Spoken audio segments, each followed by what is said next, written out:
శ్రీ మహాగణపతే నమః. శ్రీ సరస్వత్యే నమః. శ్రీపాదవల్లభ నృసింహ సరస్వతి శ్రీ గురు దత్తాత్రేయాయ నమః. స్కందుడే స్వయంగా అగస్త్య మహర్షిని ఆలింగనం చేసుకొని అమృత సరోవరంలో స్నానం చేసిన వాడిలాగా ఆనందాన్ని పొందాడని చెప్పుకున్నాం కదా. అంటే అంత ఆనందాన్ని పొందాడు ఆలింగనంతో. సమస్త దేవతల సార్వభౌముడైనటువంటి కుమారస్వామికి తల్లిదండ్రులపై గల ప్రేమను, గౌరవాన్ని చూసి అగస్త్యముని ఆశ్చర్యపోయాడు. అగస్త్యుని స్పృశించి శివనామాన్ని ఉచ్చరిస్తూ పార్వతీదేవిని కూడా స్మరిస్తూ కుమారస్వామి ధ్యానం చేస్తూ ఉండిపోయాడు. ఆయన ధ్యానం అయ్యేంతవరకు కూడా వేచుండి కుమారస్వామికి మళ్ళీ నమస్కరించి కాశీక్షేత్ర మహిమను చెబుతూ ఉన్నప్పుడు, నువ్వు కూడా అమ్మవారి ఒడిలో కూర్చొని విన్నావని పెద్దలు చెప్తారు. నాకు ఆ కాశీక్షేత్ర మహిమను దయచేసి చెప్పు నాకు అని ప్రార్థన చేశాడు. అంత నాకు ఆశగా ఉంది వినాలని.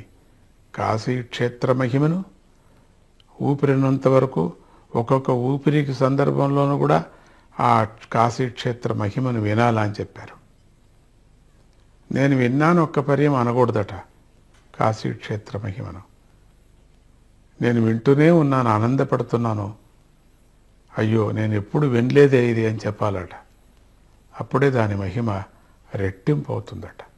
నేను విననే లేదు, ఇది ఇప్పుడే వినిన జన్మ సార్థకమైంది అని చెప్పాలట. మొన్న విన్నాను, ఇది వారు చెప్పారండి, హర్కత్ దాస్తో విన్నానండి, మా పురాణికుడు చెప్పాడండి, ఆ పుస్తకంలో చదివానండి, మా తాతగారు చాలా చెప్పేవారండి అనకూడదు. అంటే ఆ భాగ్యం, ఆ పుణ్యం వినిందంతా పోతుందంటారు. కాశీ మహిమ మాత్రమే అటువంటిది. ఎంత విన్నా చాలదు. పులకిత అయిపోవాలి, మనం సంతోషపడిపోతూ ఉండాలా, ఆనందాన్ని వ్యక్తం చేయాలా. కాశీలో గంగలో స్నానం చేసినంత మనకు ఆనందాన్ని పొందాలా. అందుకని ఆయన చెప్పిన తర్వాత అప్పుడు కుమారస్వామి అడిగాడు విస్తారంగా. అగస్త్యుడు అడుగుతూనే విస్తారంగా ఆ మహిమని చాలా సంతోషపడి చెప్పారు. నువ్వు మహానుభావుడు, నీకు తెలియకుంటుందా, కాశీక్షేత్రం నుంచి వచ్చినవాడు కదా అనలేదు. అయ్యో మీ అటువంటి పెద్దలకు నేను చెప్పటమా అనకూడదు. చెప్పమంటే చెప్పాల్సిందే.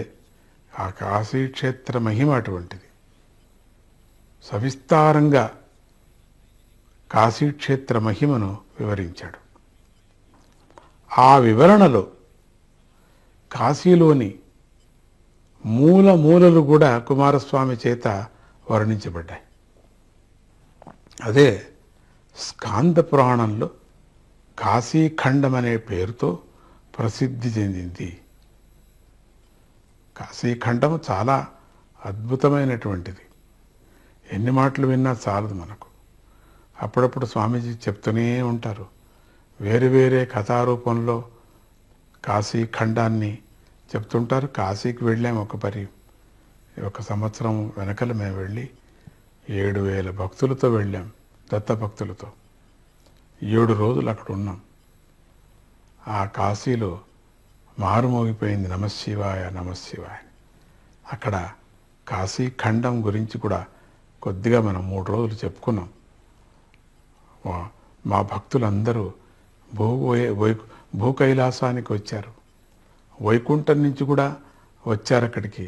భూ వైకుంఠం అంటామే, అక్కడి నుంచి కూడా వచ్చారు ఈ భూ కైలాసానికి జనం అందరూ కూడా. అంత దేవతలంతా ఉన్నారు అక్కడే. చాలా అద్భుతమైనటువంటి దృశ్యం. ఇక మళ్ళీ ఈ జన్మలో అటువంటిది మళ్ళీ కలగాలనే చాలామంది దత్తభక్తులు కోరుకుంటూ ఉంటారు.